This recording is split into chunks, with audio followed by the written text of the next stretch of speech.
All right, and we say thank God it's Friday. It's a beautiful Friday morning, and we are live on your screens, of course, for God and country. I am Kwesi Free, and I'm sitting in for Dr. Randy ABBEY. And it is Good Morning Ghana, of course, the best news analysis show across the length and breadth of the country. We are coming your way live from our studios here at Rage in Accra. We are live on DSTV channel 277 as well.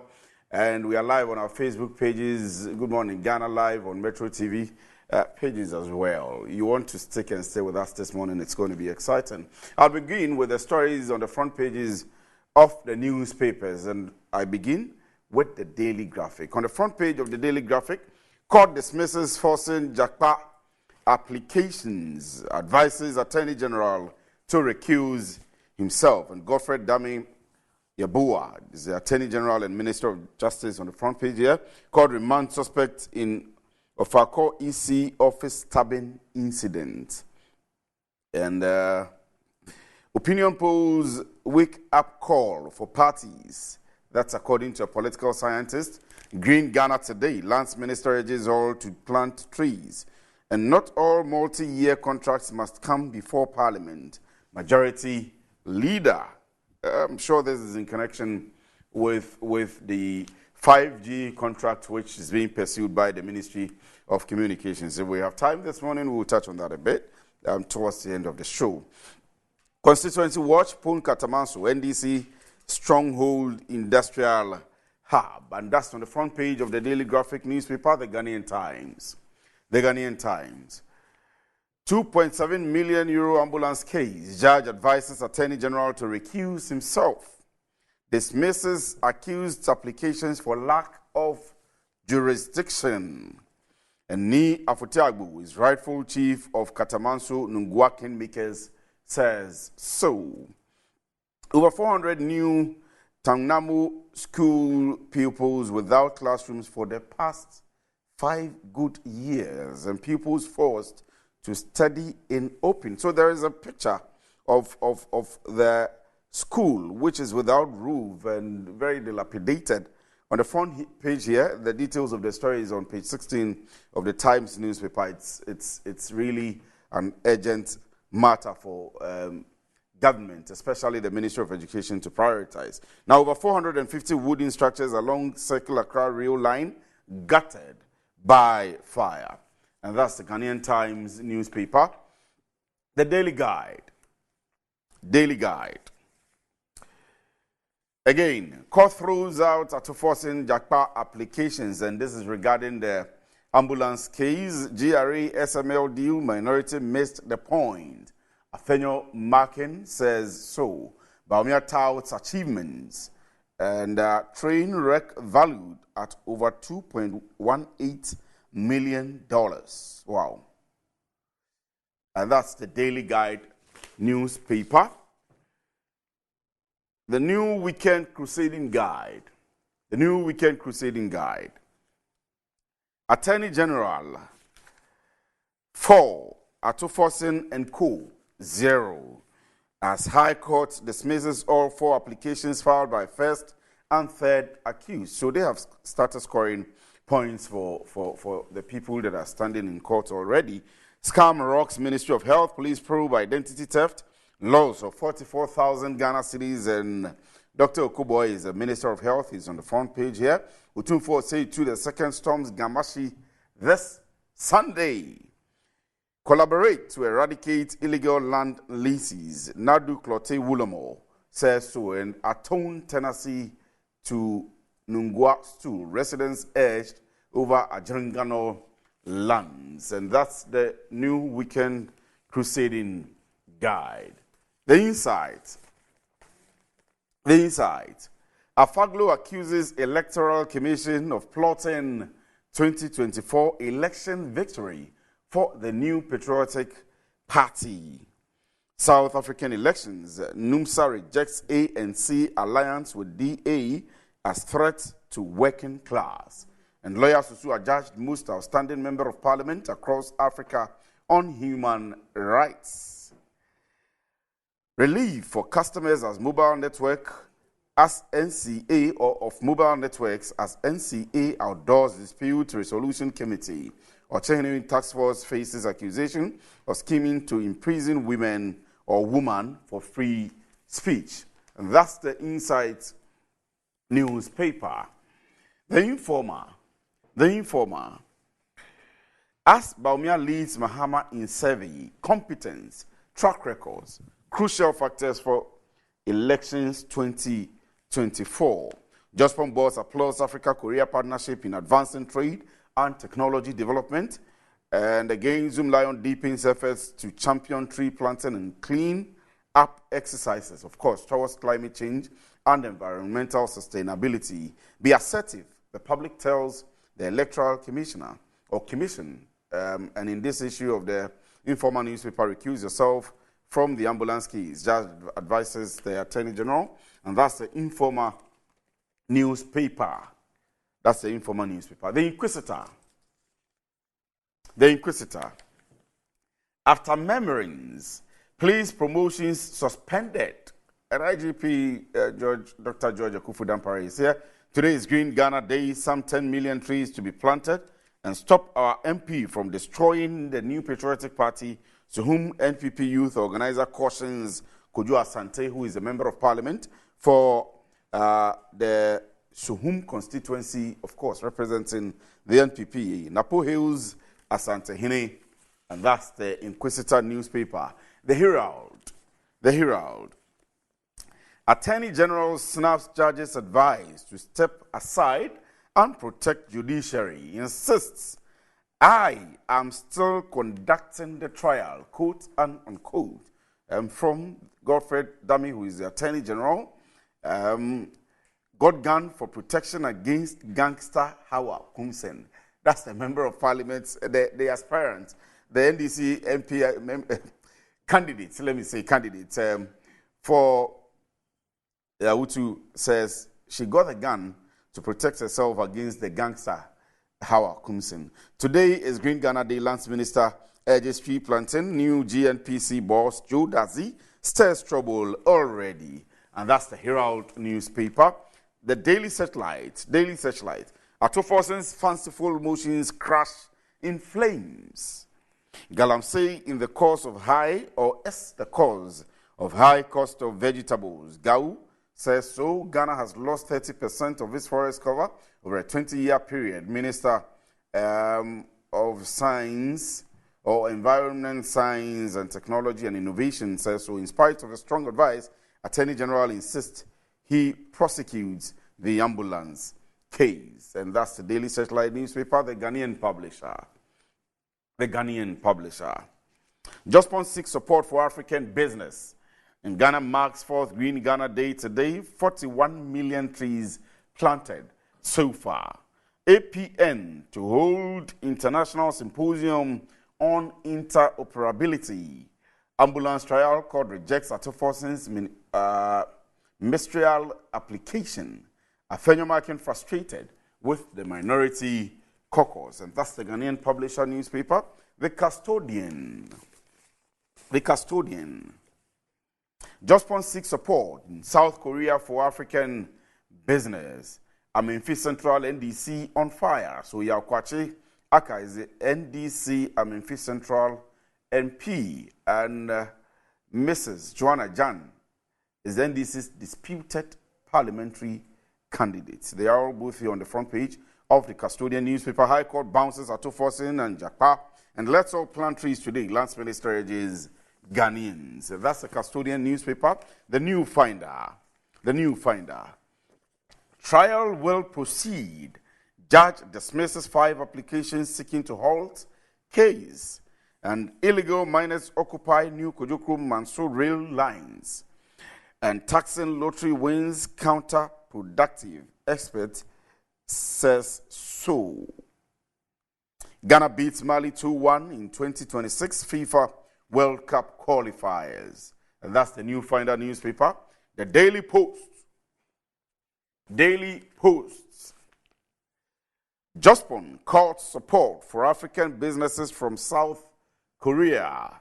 And the executive chairman of Jospon Group of Companies, Dr. Joseph Siam, Japan is bigly on the front page here of the Daily Post newspaper. He's doing well around the globe. The result of Prof. Smart Sapon's opinion poll does not make sense.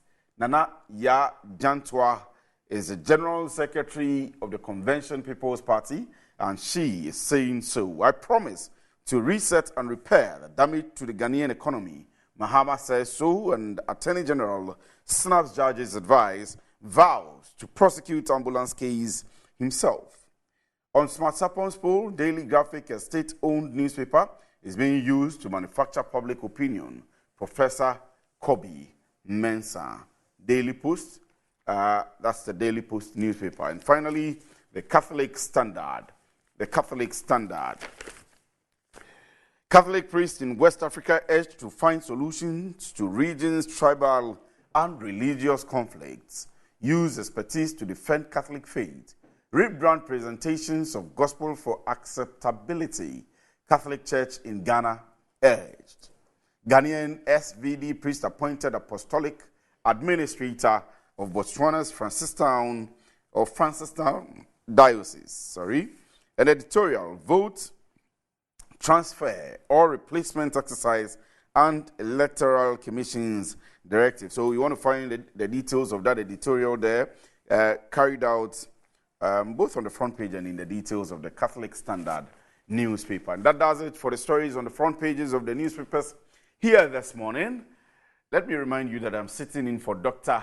Randy ABBEY, and he's solidly championing the agenda of Ghana. Yesterday we secured a victory. Kudos to him and to the entire Ghana Football Association, the entire Ministry of Sports. Dr. Randy ABBEY is very instrumental in all of this. Doc, congratulations to you as well, wherever you're watching us from. I do hope that you're watching us this morning. I'll take a quick break. When I come back, I get straight into the discussions this morning. You want to stick and stay with us? It's made in those areas. The whole world now is climate change. The whole world is focusing seriously on climate change. So I think that it's not out of place at all to discuss much about climate change. Today we're looking at flooding, we're looking at waste management, we're looking at so many things. In Ghana, the company Jospon Group have tackled waste management as a serious thing, from collection to transporting to recycling, and even signing agreements in COP28 last year in Dubai. We signed with the Swiss government a 20 million package of climate change concessions. So I think that the whole world now focusing on climate change is very, very serious. And I think the agreement that has been signed give most of the Korean companies the technology. The Koreans have the solar, the wind power, and all renewable energy that foster climate change. And I think this is very, very important to export the technology that the Koreans have to move into that. And I think referring to what Professor Gouda said about the kind of capacity that Koreans have and relying on governmental support is very, very key. What I humbly want to place on record that in business, it's opportunity. Business is opportunity. Once you have the opportunity, utilize it very well. So Korean has technology. They need opportunity to unleash it. Africa is the destination for it. So you target it up and then develop it. What I just want to place on record is that Koreans, in talking about the stable economy of what they have, they must focus on private sector. I have looked at how African leaders develop. One, it is too governmental. You have the restriction of growth. If you focus on the private sector, Korean, we look at the history from 1960, the Hyundais, the Samsung, they are giants, private sector. So this 14 billion that is being focused on export financing, I applaud it. It should be based on private sector so that you can have your private partner in Africa developing. The Green Ghana Day has become an exciting moment in our nation's national calendar, and it is here with us again. This Friday, June 7th, the Green Ghana Day, President Akufo-Addo will lead us all, citizens and residents of Ghana, to plant 10 million trees across the country.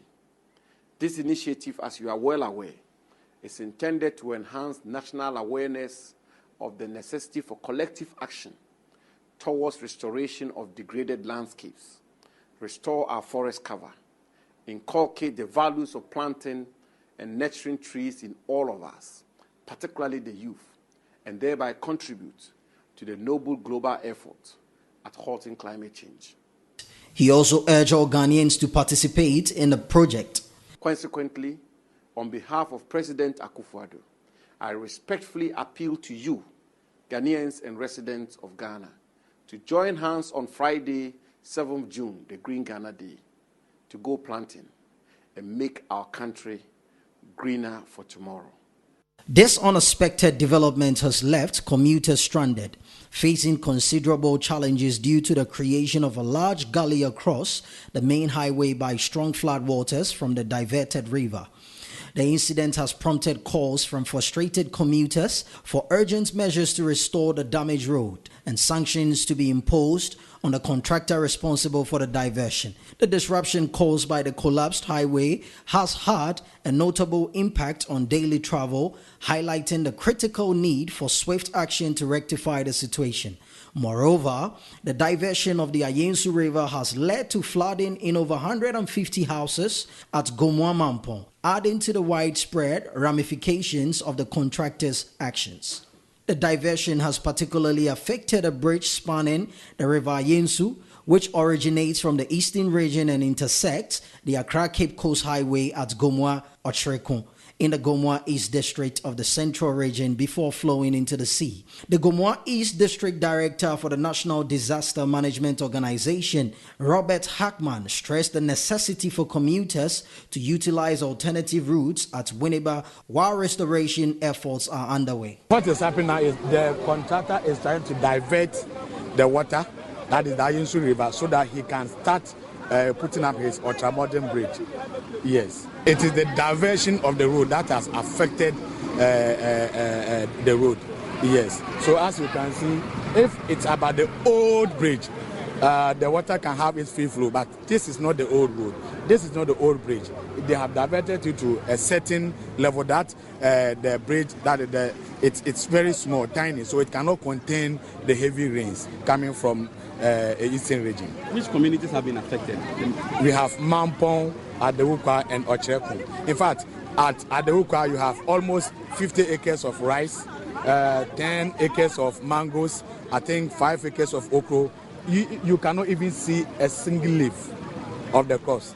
It has been submerged. Yesterday we went there, and it's even when you get into the farm, you raise your hand, they cannot see you. So we decided not to even go there. So yesterday we were able to talk to two churches, the Roman Catholic Church and that of Pentecost. So those affected, we moved them upwards to where the churches are.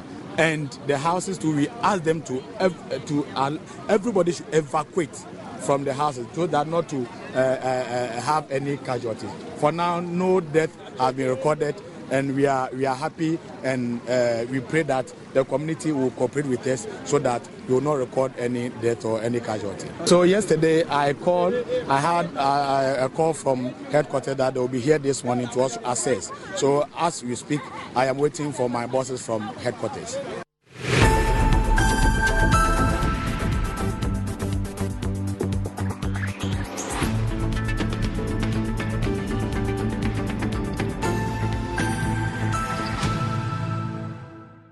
Right, so you're welcome back from the break. This is still Good Morning Ghana. We are live here from our studios here at Rage in Accra. Let me take this one quickly, and then we can get into the discussions right away. So we are asking a very simple question, and it says, are you desperate of getting a toothpaste that will take care of all the family and save money?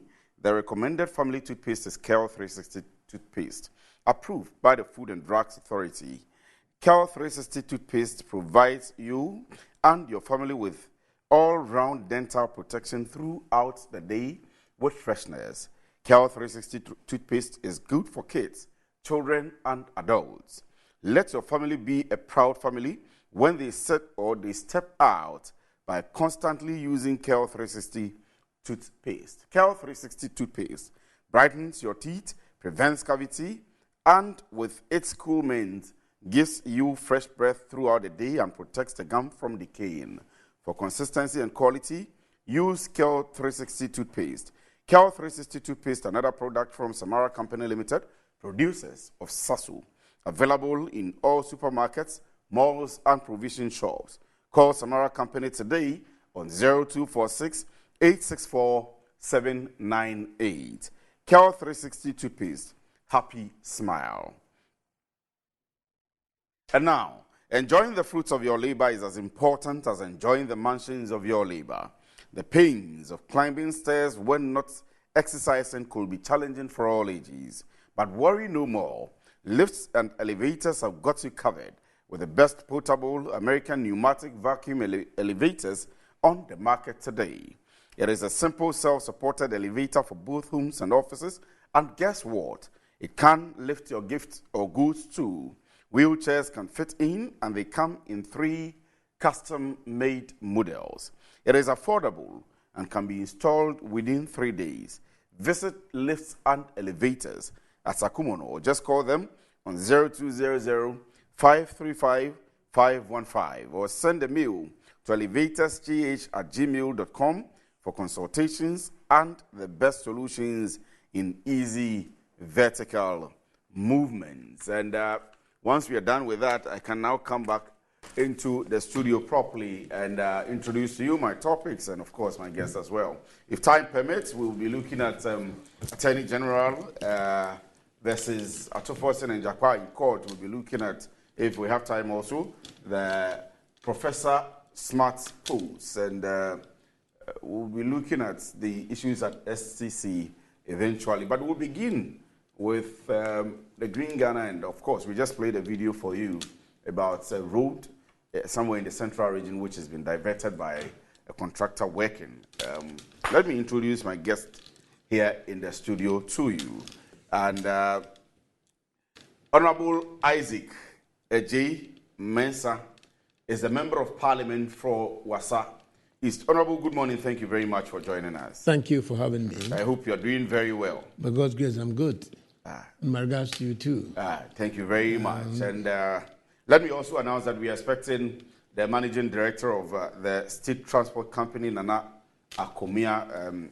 He tells us he's on his way. So we'll join him in when he gets into the studio. Honorable, I know that you are a good environmentalist. Yeah. You are interested in the issues of sustainability and so on and so forth. Today is Tree Planting Day. The ministry says they have planted 41 million trees already. And today all of us are supposed to be planting trees. So thank you so very much for having me here. And as usual, you want to permit me to extend my warm regards to our cherished viewers who are watching us today, and the good people of Wassa East who have made me and given me the opportunity to be here, of course, to be in Parliament. And again, the good people of Western Region and whole country, the best wishes and the best regards to the incoming President Mahama, and the NDC party leadership. So this morning, I'm here to represent them. Yes, of course. This is the first time that I'm here. And of course, your introduction is apt. I'm the Member of Parliament for Wassa East. And currently, I'm the ranking for Roads and Transport Committee in Parliament. And the former Deputy Minister for Roads and Highways. And you rightly did say that, yes, I'm passionate about environmental issues. And today is the Green Ghana Day. I'll take the opportunity to wish everybody well. Western Region, and indeed my constituency, Wassa East, has some sizable number of portion of forest in this country. There should be forests and many more. And therefore, the planting of trees today is appropriate. It is appropriate and something that we support because of the fast degradation of our forests, reserves, and many more. So as we do that today, I want to send my warm regards to the good people of Ghana, and Wassa East in particular, and the chairman of the Forestry Commission, Tetete Ekwamo, the paramount chief of the Memphis traditional area.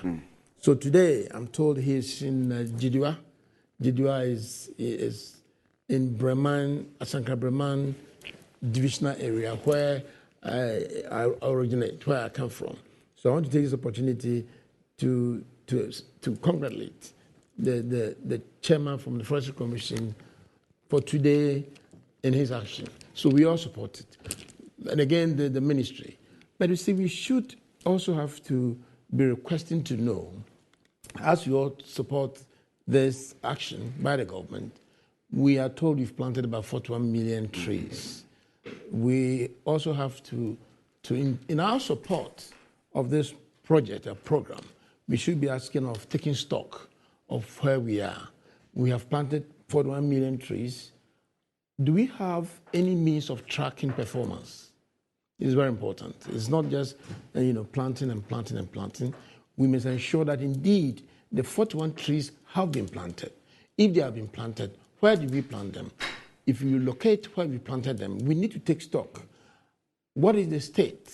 How is the state of all these planted trees? It is very important. So we would want to advise that we need some details. We need some record as to where we are. The ones that we've planted, where are we? Can we have some numbers? And if we have some numbers, based upon that, we can improve upon them going forward. It's a good program. It's a good project that everybody must support, and I do support. And if that is the situation, then we need to request for some records relating to past performance. So that's my quick comment for now, and we wait to see the further questions coming up. But I support it. Let me ask, because we are in an era of, if for want of a better word, galamsey, where we have galamsey destroying all our forests, and we are planting trees. And the question for me is there a concerted effort as a country? And I would say that, of course, where you sit as a parliamentarian, you have enough say to guide policy, to guide what we are doing as a country, and to guide, for example, reclamation of lands, especially in the Galamsey area. Are we on course? I mean, today we are talking about planting 41 million trees already. Are we on course as a country in this direction? Yeah, thank you. I think the government has the capacity or has a responsibility in giving us some details. Because it is not enough to say that we've planted 41 million trees. It is important also to know where we are on them. Are they surviving? And so on. Rightly so, the issue of Galamsey is a problem to our forest cover. Not only Galamsey, we have this charcoal, people cutting trees for charcoal and for the farming. rosewood, yeah. And also the chainsaw operators and so on. So when we plant trees, we obviously will be covering up all these challenges. Yes, as an MP, I'm concerned about the spread of Galamsey, the destruction of our forest cover. And that is why we support this program and project. So we need to demonstrate some seriousness. And so we need to know, take stock of where we are on the tree planting.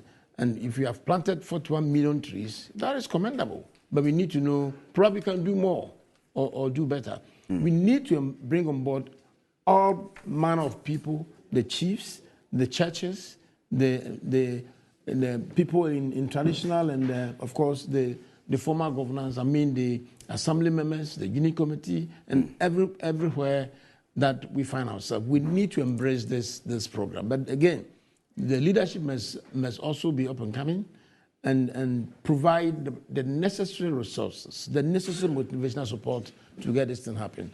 I've never seen anyone who has taught against this program, except for people requesting to know where we are and the extent of support that the government, has for people who are interested in supporting this project. Yes, we are concerned about this, particularly those of us in the forest cover where we have, the gold in our reserves and the Galamsey all over. We need to support this project. We need to support this program, and so we can call for accountability. Let me read what your candidate, John Dramani Mahama, has said in this direction. He says, and this is coming from the Metro Newsroom, he says, John Dramani Mahama, the National Democratic Congress NDC flag bearer, has lamented the damage caused by illegal mining activities popularly known as Galamsey and has proposed to establish a national joint action team on mining and forestry to tackle the canker if he wins the December 7 presidential polls. Mahama, in an address at the 3rd Annual Transformational Dialogue on Small-Scale Mining at the University of Energy and Natural Resources in Sunyani, said illegal mining has left Ghana with serious scars and that demand collaboration and drastic measures to nurse the damage caused. Quote, at the same time, we cannot overlook the years of Galamsey activities that left our country with serious legacy scars. We propose some initiatives to restore degraded lands, rehabilitate impacted forests, and clean our polluted water bodies. These initiatives will restore the environment and create thousands of jobs in the affected mining communities, unquote. We will establish a national joint action team on mining and forestry, a collaboration between the Forestry Commission, the private sector, and SSM operators to rehabilitate impacted forests. The initiative will also create thousands of jobs in the affected mining communities. Mahama indicated that the joint action team will be tasked with reclaiming and rehabilitating destroyed lands and converting them into production zones and different crop plantations, which he said will be funded through special fees from the Minerals Commission, contributions by the small-scale miners, and interested plantation companies. He added that a Tree for Life initiative will also be launched in the mining communities to encourage the youth to venture into the planting of economically viable trees to help check the distractions. Is that different from what we are doing today? No, very appropriate. It has some semblance, but I think that it is more precise. It is more, focused on the issue relating to the destruction of forests in the Galamsey areas. What we're doing today is a nationwide, coverage where we have Galamsey, we don't have Galamsey, whatever, we are planting trees. But this policy, this project that the incoming president is talking about is more focused, particularly in the Galamsey prone area. We all know that we have challenges in our hands relating to Galamsey, management and control of illegal mining. And of course, the speed at which the forest is being degraded or the land is being degraded is a major challenge. So this policy or this program that the incoming president is talking about is to give hope, particularly to people who are distressed, who are handicapped in the gold-producing areas where Galamsey has taken over. That yes, this is a man who has been in the governance leadership before, and he's coming again with a focused and with a more sharper approach to dealing with this, land degradation. So what is happening now, as in my earlier comment, is appropriate. We support it. We encourage people to embrace it. But the policy that you just read, the program, is more focused, more dedicated to resolving the problem, particularly in the Galamsey prone areas. And I say it because it's in the western region, the Ashanti region, in central region, some parts in the northern region have these activities going on. So what is going to kill is the problems that Galamsey is doing to our forest and our land in this country. Right. Thank you very much, Honorable. And let me also announce that I stated to you that Nana Akumia will be joining us pretty shortly. He has arrived. And good morning to you, Nana. Thank you very much. Good morning, Kwesi. I hope you're doing well. I'm very well, thank you. And all is well also. I can see that the Friday crew has changed. Randy Abbey has gone off to play football. Yes. Understand he got a victory. He got a victory, 2-1. Well, at least. And Samuel Kujato is also gallivanting somewhere. You sure? Today is Ghana Green Day. Probably, supporting it. But why are you not supporting it? Sorry? Why are you say he's gallivanting. He's not here today because he should be in his constituency. Anyway. So let me... It's good to meet you. Nice to meet you. I think never it's met you before. Yes. And you are the head of the transport section there. I understand you are MP for where? Wassa East. Wassa East. Wassa. Western region. In the Western region. Western North or Western? Western side, the Western region proper. Western region proper. Okay. And the ranking former Deputy Minister. For roads and highways. For roads and highways. So you did the roads in the area? We did in the country, including my areas. Oh, okay. And I'm now the ranking for roads and transport committee. So in Parliament. Oh, okay. With Who's the chairman? He's Nyako. Nyako. Nice chap. Chap. All right, so I'll have the show back now. Nana, thank you very much for joining us. We are going to, I wanted to begin by asking you what's happening at the SCC. But okay. Let me pick your comment briefly on the Green Ghana Day. I mean, today is Green Ghana Day. The Ministry of Land says they've planted 41 million trees already. And today they're asking all of us to be planting trees in our houses, workplaces, wherever we are. Well, and then the statements I just read from the presidential candidates for NDC as well. Well, I mean, there is no doubt, Kwesi, that the biggest problem we face as far as our environment is concerned, away from the cities, because really the cities, you don't have any forest, but away from the cities and the big towns, the biggest danger we face to our environment is this galamsey.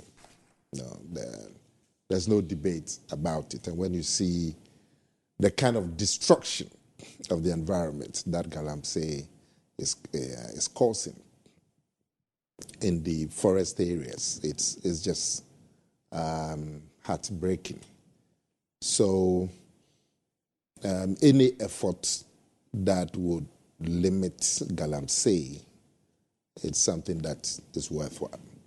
I support this Greening Ghana business because it's one way of limiting the damage from galamsey, replacing the forest cover. But this, I think, the third time it's been done, isn't it? So we need to show the country what results have been achieved in the previous two occasions. Because this they cost a lot of money. A lot. And so we need to show the achievements of the first two, because that's what encourages people that, in the last 2 years, this is what have been achieved. So let me also get involved. But if people do not see the results of the first 2 or 3 attempts, it becomes something that is remote to them. So the ministry should look at that going forward, showing us the results of the last 2 National Green Ghana Days. And also, they should also focus in the urban areas. If you take the Spintex Road, which is one of the major roads, one of the major, most significant roads in Accra, you probably will not find 5 trees on that road. And you go to East Legon and some of these areas, you hardly will find trees on the side roads and so on. So we should encourage people to be planting trees along the roads. They absorb the toxins from the motor cars because they take the carbon dioxide and convert it to so all these fuels, smokes from the motor cars, the trees would clean them up. And also, they protect the soil. So places where we haven't paved, the trees hold the soil together in the cities. So they should focus a lot on the cities. But what I would like to see in terms of the success of this Greening Ghana project, that they should have a dedicated core of people whose job will be to do this work. Because this voluntary work, after planting the tree, he said, you mentioned millions and millions of trees. 41 million. After planting the trees, if you left the trees, they would not be able to grow. About half of them would wither. You need care. You need people to water the trees, care for the trees until they get to a certain growth level where they can grow on their own.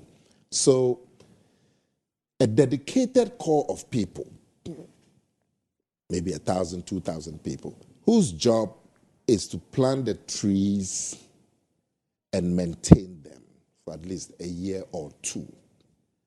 So that those of us who do the voluntary will just be an addition, but there will be a core group of people who are going to do it. Because if you plant a tree and you do not nurture chances are that it would die. Die off. Now, another way of looking at it is stopping the destruction.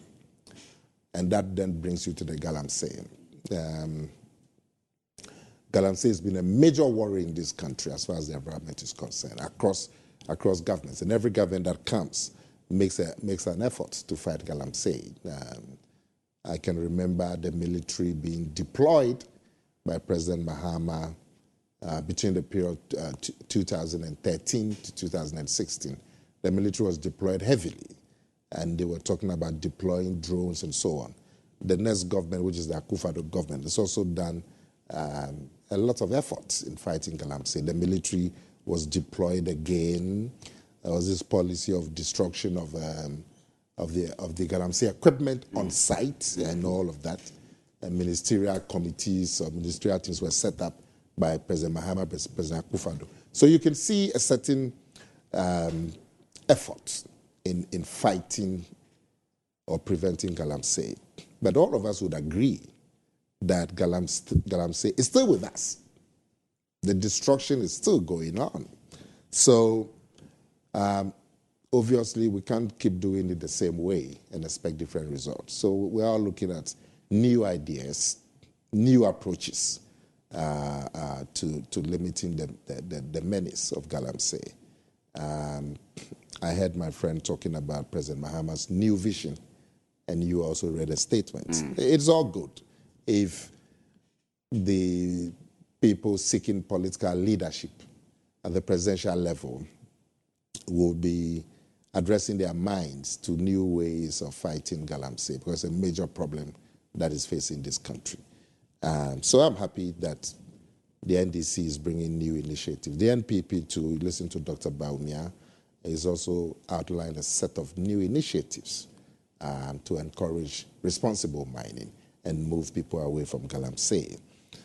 My only worry is that the NDC, led by President Mahama, when they were in I think in the 2020 elections, they actually did things that amounted to encouraging Galamsey. And there's this famous video of President Mahama telling people in the Galamsey endemic area that if they voted for him, he would come and release the people who have been arrested for engaging in Galamsey and destruction of the environment, and that he'll give them an amnesty. Now, when you tell people this kind of promises, you encourage them. They'll say, oh, if this man comes, he would release us if we engage in Galamsey. And so you encourage them to be headstrong and keep up in the activity. I also saw one chap, I think it was the deputy organizer or something of the NDC. Also, the deputy national Buahine or something. Yeah, openly. He actually went to Galamsey's site, and he went with a gentleman that he introduced to the people as the person who will be appointed in charge of some office that will be giving out concessions. And so he told the people, this is why I've brought him here. So he will see you and you will know him, and then when you vote for the NDC, we would give you land and concessions to engage in Galamsey. Now, when you have a national party engaging in this sort of activities from the level of the presidential candidate down, how are we going to fight Galamsey? It means we are pulling in different directions. And you would remember, if you look at the results of the 2020 elections, that the NPP lost in a lot of the Galamsey endemic areas. And I'm sure if you check the constituencies which were lost, you will see the correlation. Now, when that happens, the NPP supporters too would not be enthusiastic in supporting fight against Galamsey. So this kind of behavior, with political party campaigning for votes and undermining the national concern for votes, it's got repercussions all across, because then the ruling party too, it discourages them, because there are people who tell them that, look, we did this Galamsey fight and we lost the elections in these areas. So that is the problem. If we want to focus on a national agenda which we believe will help the country, let's be focused and not be pulling in different directions. Right. So that's what I have to say for this one. Right. Let me now come to... Right, that's fine. Yeah, so I think that we all are against the destruction of environment by Galamseyers. And so he made reference to some comments that were passed by the President Mahama on Galamsey giving amnesty. I don't think that was the situation. We have been in power before, and our policy of artisanal mining and control was clear, and everybody saw that. The speed of Galamsey now is more than it used to be in the past. So in trying to get Ghanaians to know, particularly in these Galamsey areas, what plans are there for them when he gets the power? Also let them know. All these guys in prison and by bars are ordinary people. They're downtrodden. But the key guys who are leading and financing Galamsey are sitting in their good offices. And so the hope is that when NDC comes to power, we will streamline the whole system. We will regularize, we call it the artisanal mining. Now they have it, they call it community mining, right? Community mining. Exactly. So what we have is the small-scale mining, which we practiced and it was working. We enhance it. And so if you are involved in Galamsey, it is a thing of the past. We recognize the situation that you are in, give you support, and make sure that we reclaim. I'm a miner. I've been a miner all my life. I've worked with Goldfields, Gandhi, many mining companies. As you do small-scale mining? No, I don't do small-scale mining. At the point that I was, when I resigned into politics, I was the regional HR director for Africa, Newmont Ghana Gold. Oh. And this is why I'm a miner. And my ethics do not permit me to be in any mining other than mechanized mining. So what we believe, and I believe, because I'm a miner, is that the policy of President Mahama, as at the time, 2020, and now being unveiled, is sharp, is super, it just gets to the core of the challenge. We are not saying that Nakufo-Addo isn't doing anything in the background. He is. But he could do more, could do better. And the panacea or the solution to this problem is what has been unveiled or is being talked about by President Mahama. So we need to support a situation where leaders, people, big guys, are investing in Galamsey and just going for the small ones. So we assure people that when we are back to power, we are not just telling people just do the Galamsey. No, we will encourage them to do a responsible mining programs and schemes. The community mining has failed. So I thought I needed to bring in something new. But I think we all agree that yes, the environment is being degraded. We need to have a way of controlling and managing it. Mm-hmm. And certainly Galamsey is a problem. So as a country, we all need to come together and help us solve the problem. That is what President Mahama is talking about. No, but Chief, listen, this is a national concern. And so we want to look at it from the national point of view. Yes. You cannot do that if you don't also recognize that mistakes have been made. We heard President Mahama very clearly. I think you have the video. Yes, we do. I'm actually checking up with producer what's exactly he very clear. I'll try so that we play it. But everybody knows. He very clearly. He will play that. No. He very clearly told the people that when they vote for him, when he comes, he will release people who have been jailed. That isn't true. Because you haven't seen that video. Let me get it on. So if we have it, kindly put it on. Watch it, Chomo. What do you want to go court? At the Omoko prison. And then make us say, your mother will be at that prison. Say, Galamsey. And so, you're watching China Niba. I know you're Galamsey Queen. I know the more for now Uncle Jina Court, and for now Cotum. Most on the Uncle Nicrom. And I'm going to free your home. And so you're mad yet. Omoda if you say. As you, you're bad. Omochi or Galamsey no. Omo two mumu. Yabama omo amnesty no more saba.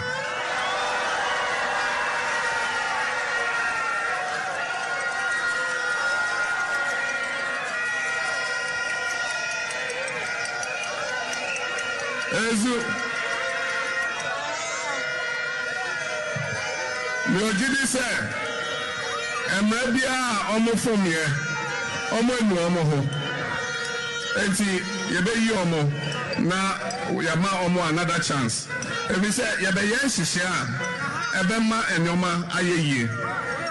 Ye yimu ye koye senia ye absese se woka party bi ho ana se wonye nipa bi ene galamse no ye mpene ma wonye wo de kotrans na komku na ye party for DC mo ene ho ahwa no omo de galamse no omo apene ma omo ye ezu na ne ya ne se obi excavator ya je now they come out before for now on the 2 gold now they out here and then they say me ba excavators I ajije free for you na ya be jo mo de ni asa de amount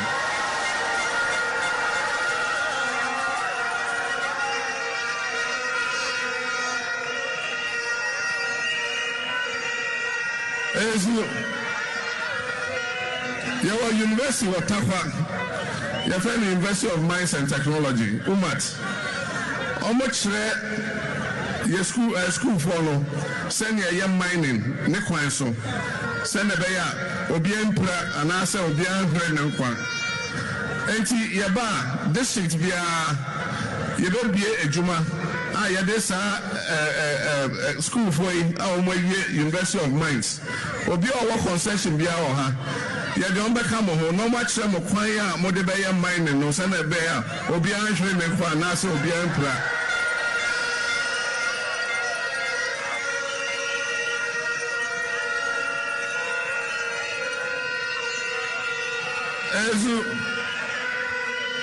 Na mutu sika koko ni wie mutu go ni wie on be kire mo say na mo be piapia anua no akatakata so fefefe na ye duadua gu so se na be ya asase no ebe ye yie biu.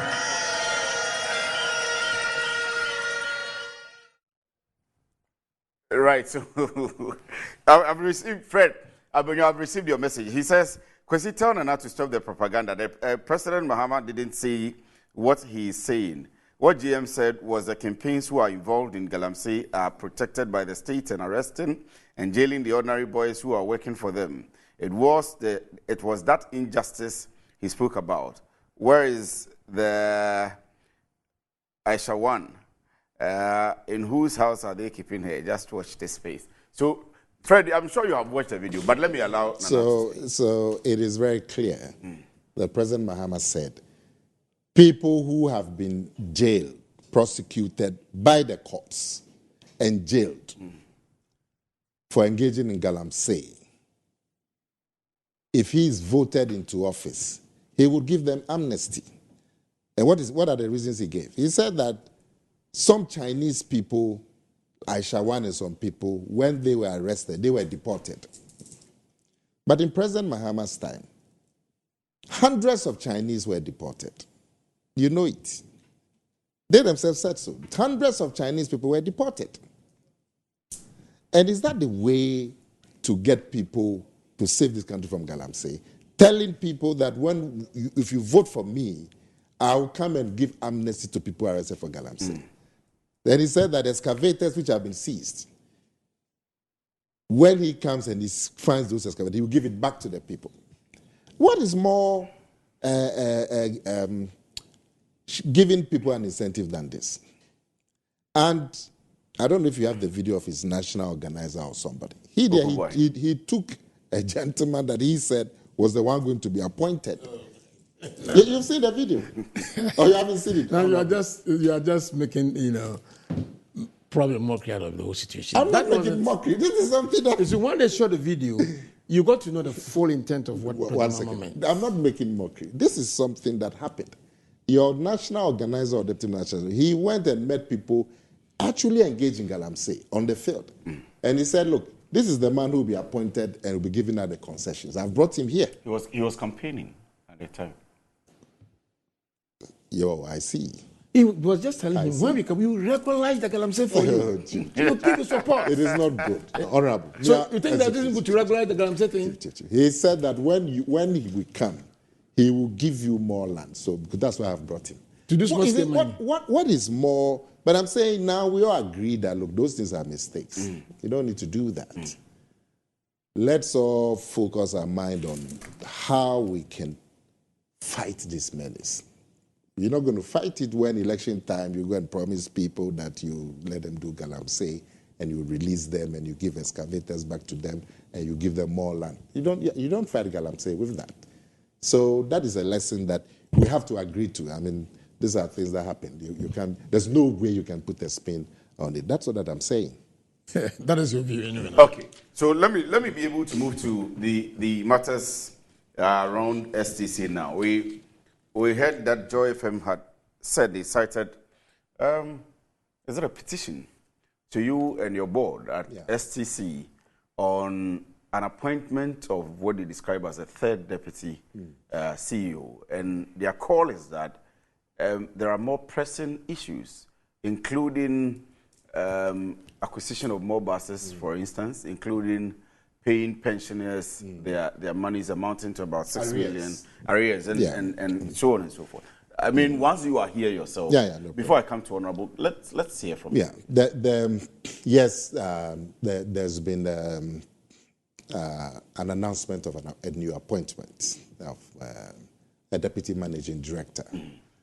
And let me also say that this is not an additional appointment. I have 3 deputy managing directors, and one has gone on retirement, and the one who's gone on retirement has been replaced.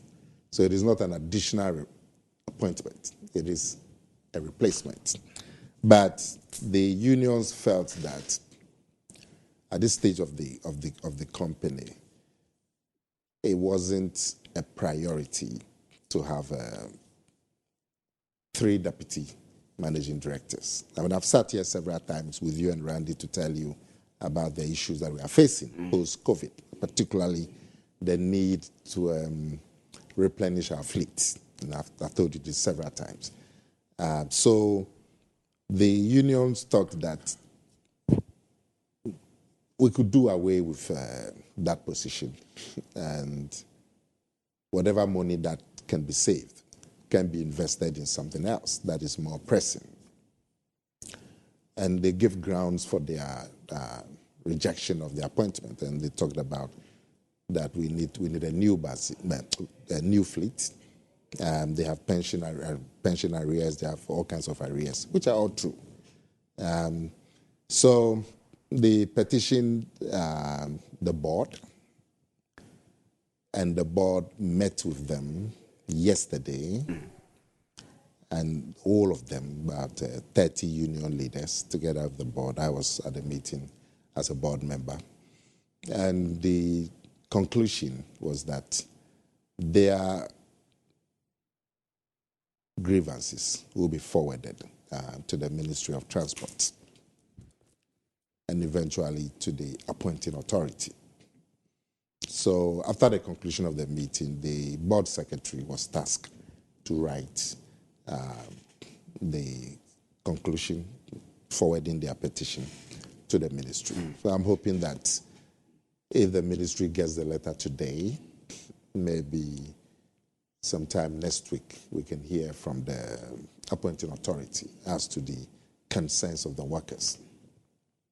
So the issues that they raised, they are germane issues. Some of the information was not exactly accurate. The arrears with SNIT, for example, is not 6 million, it's about 4 million. And also the arrears on the pensions that they talked about. The issue, and it created a bit of a misunderstanding. The issue, the arrears have all been historic arrears. These were arrears that started, if you take the SNIT arrears, they were from 2013. 2013? Yes. 5 years before I got there. And so these arrears had piled up. Because for a long time, the company didn't have buses, and they were largely not in operation. You would agree that the period when you saw STC buses on the road was from the latter part of 2016, just before I got there. But for a long period, the company was in decline. You remember it was even divested in 1999 to a private investor called VanEff. So it became VanEff STC. Yes. The private investor couldn't bring the needed investment, and so the government reversed the divestiture to the private investor, I think in 2003 or thereabouts. But the company never really got off its feet. And in that dry period, sometimes they had to resort to actually subleasing land just to keep the company afloat. Some land and Takrady that we had was subleased for a long period just to find some money. Even the MD's bungalow was subleased. So as MD, I don't even have a bungalow. I stay in my own house and so on. But this shows you the difficulty so in that period, they accumulated a lot of statutory payments that had to be made, SNID payments, pension payments, and so on. Even the pension payments, they did from 2011, 2012. When I took over my new management in 2017, and we did some strategic initiatives, particularly putting up new terminals in strategic areas.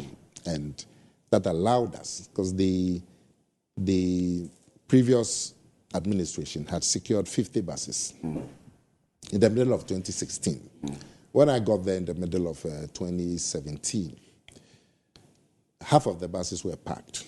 They couldn't be operated. Simply because during the decline of the company, other transport companies had taken over the routes, particularly the Kumasi route. And the Kumasi route is the biggest commercial route, is the most profitable. So because STC has been squeezed out, even when they got the buses, they're having difficulty deploying the buses.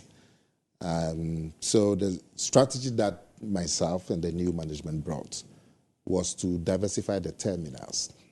And when we did that, we got an uptake on the buses, and the buses were now patronized. The first move we did was to get a terminal at Nkrumah Circle, and then get a second terminal at Asafo in Kumasi.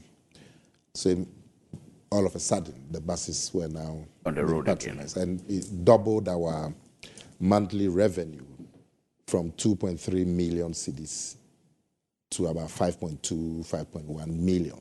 So that was a huge jump for the company. So in that period, between 2017 to 2019, those 3 years, a lot of these arrears were paid, these SNIT arrears. And then as we speak, we are current on SNIT. Every month we pay them their 100,000 or so. And then the arrears have been ring-fenced.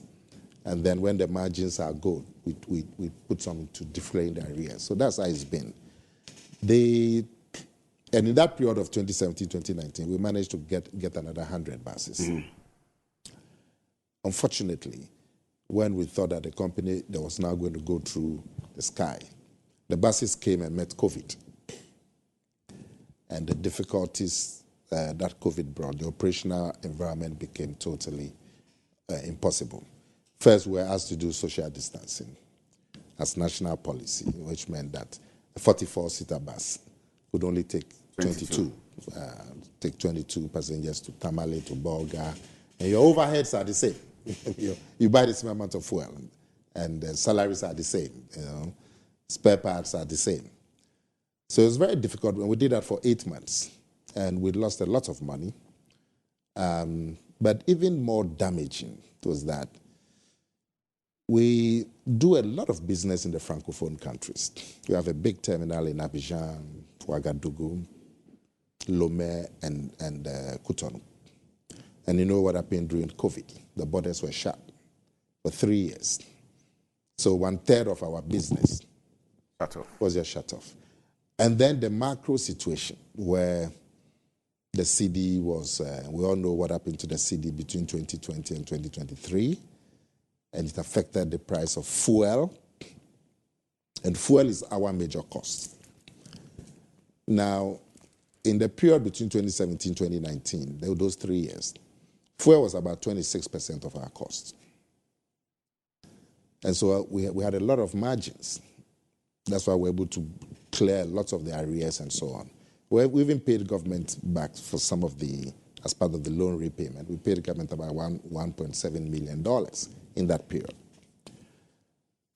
But when COVID came and the CD dollar thing and the price of fuel at one point, it averaged 58% of our cost. So from 26 to 58% of our cost. At one point, it even went to 62% of our cost. So, and of course, when the CD, loses value like that, it's not just fuel, spare parts as well. And when you look at the expenditure on fuel and spare parts in those 3 years, 2020, 2023, I mean, literally. So you buy your fuel, you buy your spare parts, you pay salaries. There wasn't much left to do anything. So there was a lot of stagnation. And that's why we were not even able to pay all the arrears that we had inherited. Otherwise, we would have paid them off. Now the COVID is over, the conditions are a bit better. The CD is relatively more stable, even though we've seen some weakening recently, but it's relatively more stable than in the period 2020 to 2023. But unfortunately, our buses are old. And in intercity transportation, 4 years, you need to get new fleet because you're doing 14-hour journeys, 17-hour journeys. You don't want to be using old buses for those kind of. So we need a new fleet, and that is what we are trying to get. As I speak, in the next few weeks, 2 delegations are going to China and to Turkey to go and conclude arrangements with bus manufacturing companies for the new buses and so on. So the important point is that these arrears that they spoke about, yes, they are there, but they date from 2011, 2012. They're not within the last 5 years, as has been reported. Also from 2013. And indeed, we made a big push to pay them between 2017 and 2019. But when COVID came, the business environment was so difficult that it limited our ability. And also, ADB gave us some part financing. We paid some money ourselves, ADB. And so we owe ADB, but we've been paying them every month. Fortunately, they've been able to restructure because of the difficulties that we had with COVID. And so I heard some amount about, somebody was saying 140 million. No, it's about 80 million. And every month we make some payment to them. But the most important thing is that we have to get a new fleet. And management is working very hard. And you can see in all the agitations of the staff about, they never mention management because we've been working with them and they know the effort that management is making. Right. If you take myself, for example, we've been making sacrifices with them. I mean, I'm entitled to an official car together with my deputies, but we never allowed the company to buy official cars for us for 4 years until we got the 200 buses. So for 2017 to 2020, we're using our own cars. We said, no, let's hold on with that until we got the new buses. Some of the allowances that are available, free travel and so on, we don't take. I don't take them. Anytime, if you needed a ticket and you let me know, I'll buy the ticket for you. Instead of giving me the compliment. Yeah, even though I can give you a compliment, I pay. And when you go, and the workers, they know. Even funerals and so on. When I lost my mother, what was entitled to me, I didn't take. So, and all the buses that I rented for the funeral, I paid from my own pocket. So they know the sacrifices that we and leadership too have been making, and so you can see in all the placards and all of that. In fact, when they went for TUC May Day, 2017, 2018, some of the placards that the STC workers had was that, Mr. President, thank you for giving us Nanakomia. And this was a union? Yes. And I was embarrassed by that, so I begged them that, look, please, don't go and be writing placards about me. None of that. And we have kept faith with them. And so you can see in all the placards that they've been writing and all that, nobody's mentioned that management, because they know that these arrears were way before we got there. And we've been making efforts to. For now, if you take Senate, we are current. And then we've ring-fenced the arrears, and anytime with the margins are better, we retire them. And the period when the macro situation was good, 2017 to 2019, like I said, we even paid government $1.7 million. We employed 100 stewardesses to be serving passengers free hot meals. I'm sure you heard about it. And we paid a lot of the debts that we owed to contractors and suppliers and the workers' funds and so on. Right. Until we got hit badly by the COVID. Right. But the important thing is that we have to get a new fleet. And I am optimistic that the measures that we've put in place, the delegations that we are sending, and these delegations include representatives of the workers. They'll be going to China, they'll be going to Turkey. Of course, we've already spoken to these bus companies and they want us to come so we can conclude. So very soon we'll get a new fleet. So the workers should be rest assured that the fleet. And also, you hear they say we have 40-something fleet. Yes, that is STC's own fleet. But it's not like the rest of the fleet are out of. They are the workshops. So if yesterday, like this, 10 of them came out of the workshops. So the fleet numbers change, depend on the... Okay. But we have alliances, what we call alliances with private people who, and even some transport operators bring their buses to STC to run for them. And we have a revenue sharing arrangement. So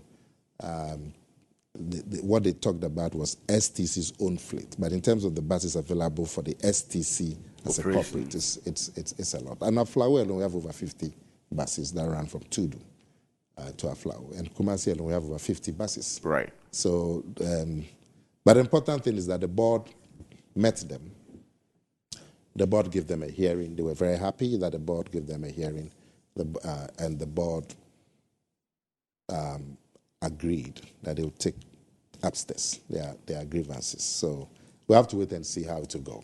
All right, Honorable, I'm sure you've listened to the Chief Executive Officer himself of the STC. And before he came here, I'm sure, there had been lots of hue and cry about what's happening there, the appointment of a new deputy CEO and the call, the clarion call, as has been stated by members of their workers' union and so on and so forth. It's, for me, happy to know that they have given them a listening ear. I would come to you pretty shortly, but let me indulge me to take a very quick break. When I come back, I would allow you the time to address all of the issues that Nana has raised. So this is still Good Morning Ghana. We'll be right back. Stay with us.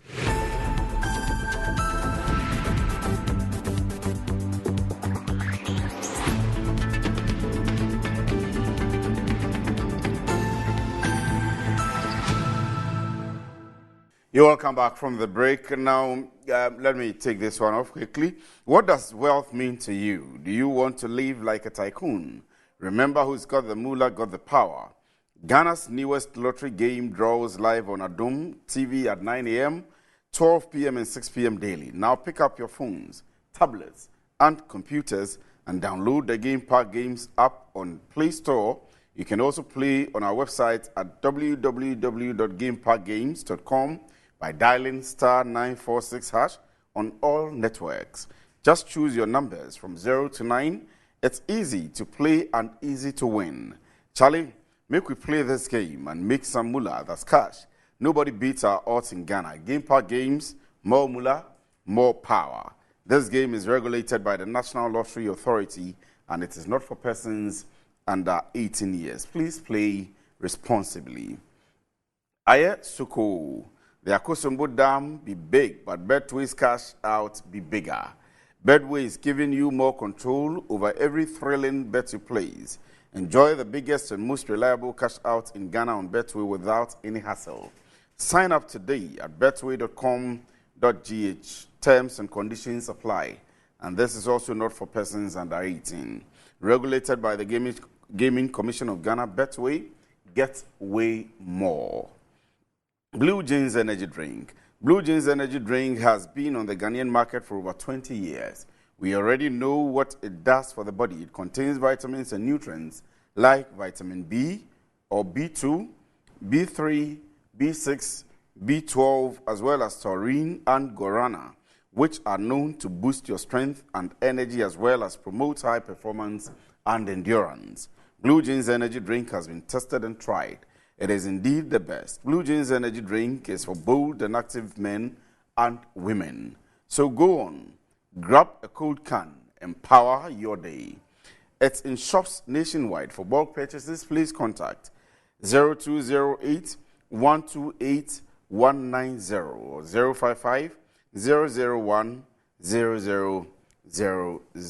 So we still have in the studio Nana Kumia, managing editor, managing director of the STC, and Honorable Isaac J. Mensah is Member of Parliament, Wasa East constituency. And we are taking a look currently at issues at the STC. Honorable, let me now. Yeah, thank you so very much. I think Nana hasn't got a problem. The union, they are just fighting his problems for him. Because, hey, they are saying that you don't need to engage a new deputy CEO. We don't need such a position. Why? Because we are in bad times. The economy is not good, and so on and so forth. So I think it's a very simple matter. And it has also given another opportunity to tell us his problems relating to how COVID has impacted on them, on their performance, and many more. And so I think the union is just saying that because we're in bad times, please don't engage this person. I'm not sure of the details, in the company. In a typical multinational private sector, when there are challenges, you go through a lot of phases, reforms, downsizing. That's what we call downsizing, reviewing, and all those. So you profile the staff and even get to know what is the age profile and so on and so forth. Who among these can we get them go early, pay them off properly, and so on and so forth. So my understanding is that the union has good relations with management. And I think that is a very good thing to note. You need qualified, competent management to be able to handle the unions. And so my understanding is that, the company is doing well as far as industrial relations is concerned. As ranking for Roads and Transport Committee in Parliament, the Transport Ministry is on us. And therefore, we have some oversight responsibility, towards this section. And so I'm also aware of the injection of funds, money into this sector, where we procured some buses, and these buses brought some life into that sector. The expectation is that when we did that, we want to see some inflows. What capacity do we have to pay? Are we paying? Now I'm told the COVID has adversely impacted on their performance, and therefore we wouldn't be expecting that they could pay quickly the loans that was, given to them to procure those buses. The other areas, like aviation, that also falls under the committee, of roads and transport. That we've seen some performance, some development, and so on. We want to see some significant performance also with Nana's sector, but I'm very sure that with what I'm hearing, the union in good relations with management, they can do better if you support them. What I don't agree is the fact that management, the board is saying that, we will forward your request to our employer, our major employer, the president or the government. The board has the capacity to recommend. It's not just a matter of just pushing to the highest level the workers' demand. You have all it takes. You have all it takes to make things happen. Let the workers know that, yes, we agree with you. We will ensure that the place is not going to be, it's not a new appointment. It's not a new appointment. So they can declare that, level, that status redundant. When the workers get to know this, then they are assured that, yes, we agree that, but the board is even with us. But my impression is that, yes, if the board says that, oh, we are forwarding your request to leadership or to our boss, the president, it means that they also support it. They will support the workers. So there's no need for any industrial unrest and all those. The other aspect of it that is a bit. But the management have not said that they support the. It's by implication. By implication. Of course, yes. By implication. The management is being indifferent. They can be indifferent. The workers are. They can never be indifferent. They can never be indifferent. The managing director is sitting in the field of work. He cannot say that because somebody appointed him, employed him. But it's implied. The appointing authority is giving him a deputy. The staff are saying, we don't want the deputy. We support the management's vision of getting a new fleet and so on and so forth. Management says, okay, we have heard your plea. We'll forward it. Is management supporting the staff like that? It is not a new position. It's not a new status. It is more or less a redundant position now. But the guy has gone on retirement. So it's a good opportunity to make some savings and move on. Fortunately, the performance level is not as appreciable as possible. It's not good. So I think that the union is a very responsible union. They are saying, yes, we are hoping to even get new buses. That's what I'm saying. The union has helped Nana for him to say, oh, I have a problem. I need buses and so on. And when this request is brought for the committee, obviously we want to support it because the results that we are getting is that if we give them reasonable support, they can do better. So what I'm saying is that, yes, by implication, I know he will say no, but you see, they don't need to go to the president and tell him that, oh, this redundant position that has been declared, the workers say they don't need. No, the board has all it takes to make a recommendation to the president that yes, this is not a new position. It's an existing position that is declared now as a redundant position because the occupying officer is going on retirement. So that's an assurance. The other aspect of it that I want to talk about is is it the retirement benefit or something? Yeah. Yes. So it is 80 million. When it gets into the dollars, it's about 5.3 or less than $6 million. So I think that they must have a plan. They must have a plan in paying that in phases, a schedule, so that the workers' union, the workers are assured that, yeah, we are struggling. We need new fleet and so on to boost our performance. It is only when we do that that we can make money. And so when we're able to get A, B, C, D, we'll be able to pay X. This must be communicated properly because he has very reasonable union. And when you have the union with you, you are good to go.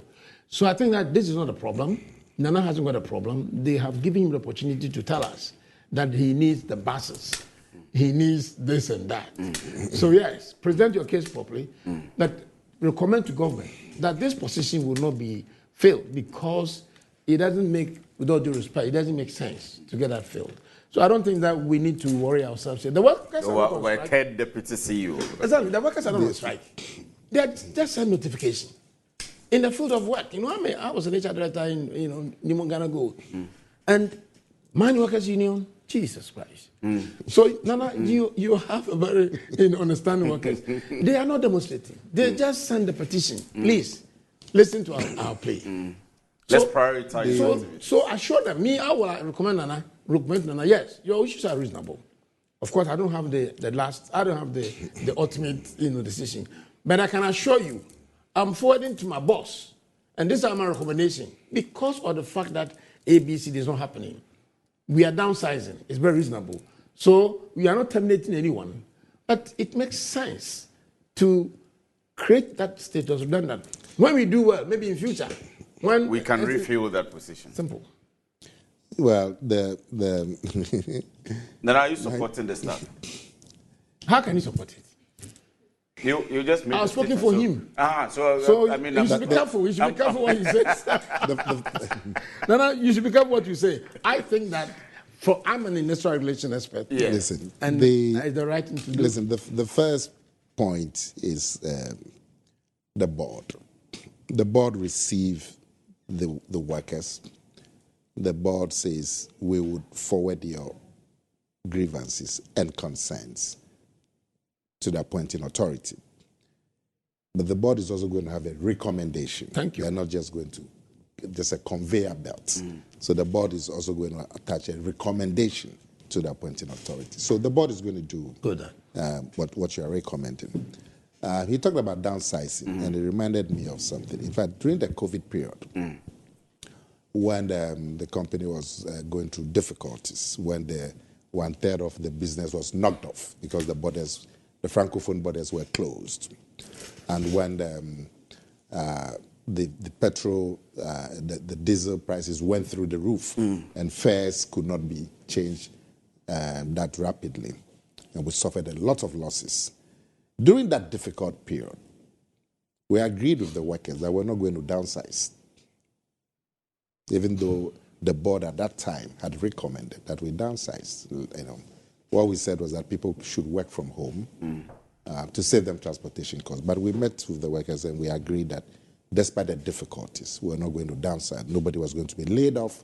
Nobody's salary was going to be reduced. And, we went through that period with them.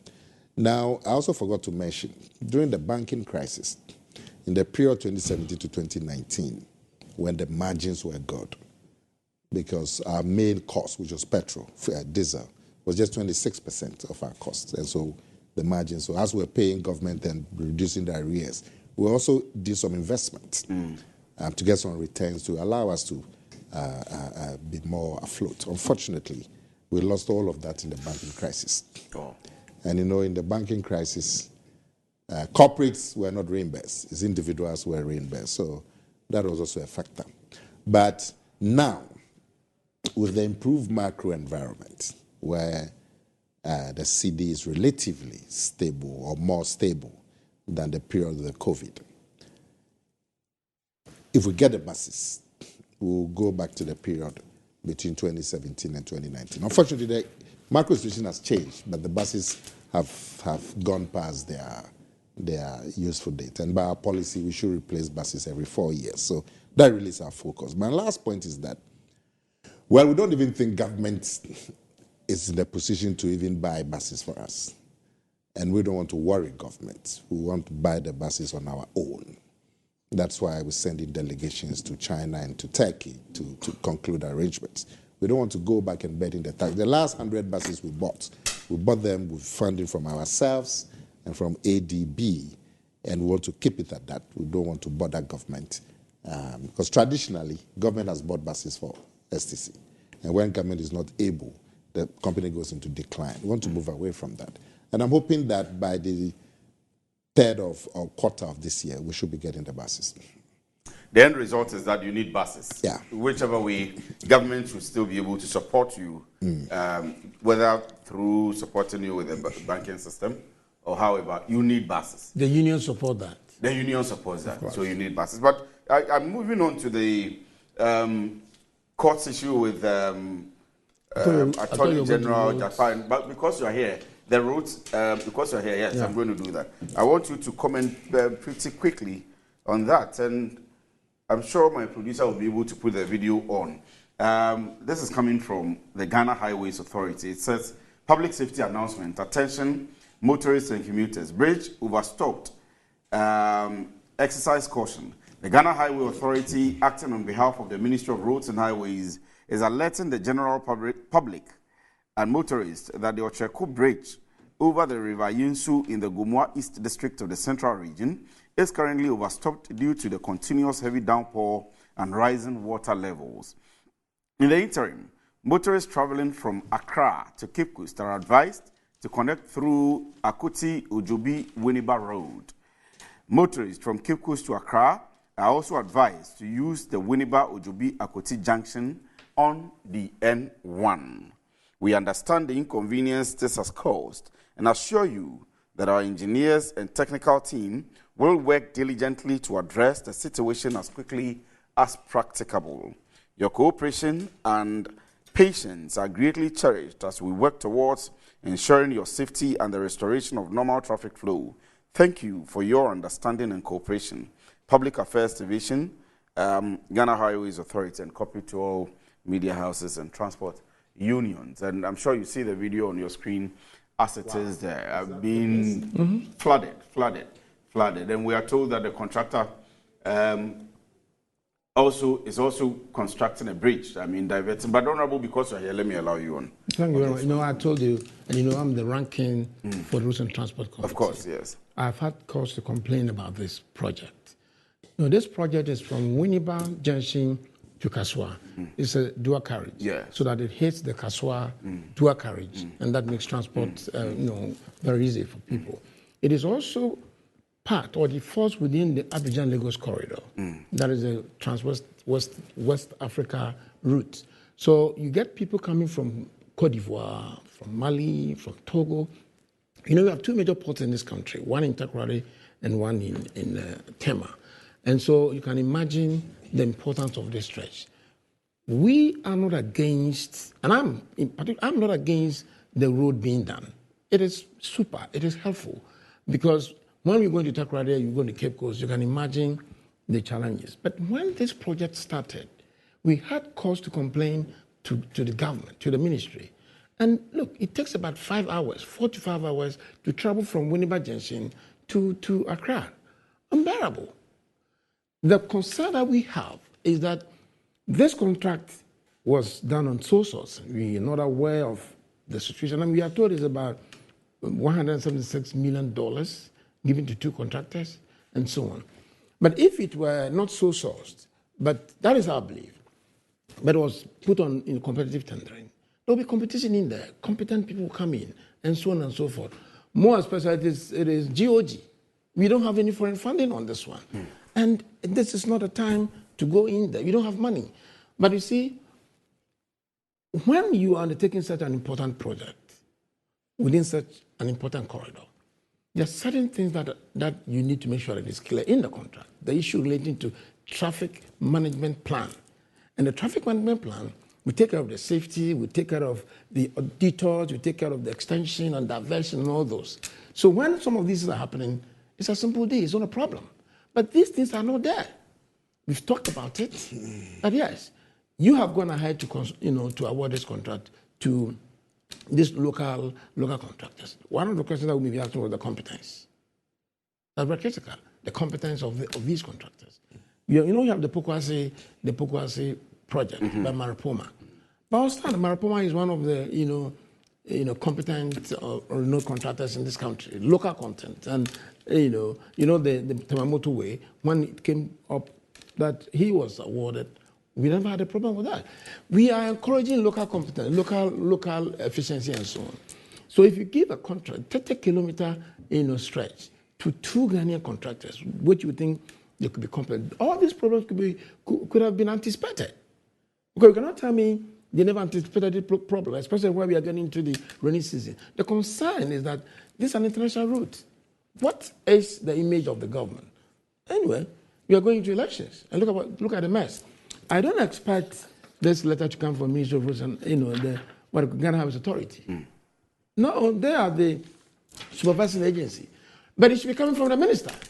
It should be coming from the ministry, that which awarded the contract. So the ministry and the government awarded this contract to 2 contractors, these local contractors, and look at the mess. And we talked about this, and we expected some reaction from the ministry. Oh, okay. If there are no diversions and detours and so on, we'll take the appropriate steps to make things happen. They never minded. Now look at the problem. I think it's unacceptable. The minister will have to come and just tell us something, particularly some of us in the Western and Central regions, and those of us in Cote d'Ivoire and Burkina Faso. And the image to the government in this state is not too good. So the government should take the appropriate steps, the ministry, to take immediate steps. Look at the hardship, it's been dangerous to ensure that the problem is resolved. But we'll come up again with the award of the contract and the fact that it never came to Parliament and all those challenges. We believe that if you came to Parliament, if we make competitive bidding, all these things could be factored into the whole equation. And we will have to ask questions. So, especially around this time that we are in rainy season, we go into the rainy season. If you do this work, you need to ensure that you have the capacity to make so many things happen. The next one is the fact that it's a GOG project. So it's self-financing. These guys are going to find their own money, and you don't even know the interest rate and so on to do this project. Again, let me underscore. I personally, the minority is not against the construction of this road. And once I was talking to one of these guys, I said, okay, the minority leader is even from the region. I'm from Western region. He's from Central region. We support it. It's a good project. Let's move on. But let's do the right thing. This traffic management plan and all those stuff should be done. And so people shouldn't think that we are against it. We are in support. What are we doing to the road users? Spending 5 to 4 hours before we can hit Accra and go back? Provide detours, provide extensions, provide some means of diversion so that people can come to Accra and go safely. Nana? Well, I'm trying to understand some things. So my friend here is the ranking member on the trade, transport and roads. Yeah. Now, it seems your problem has got to do with the sole sourcing.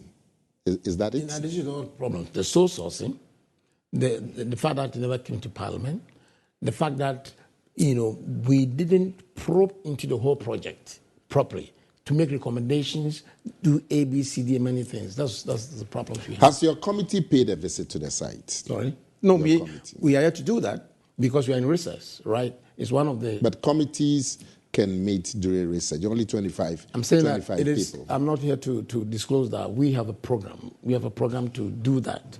When we give out the first public notification that there are challenges in there, so let's make sure that we resolve it.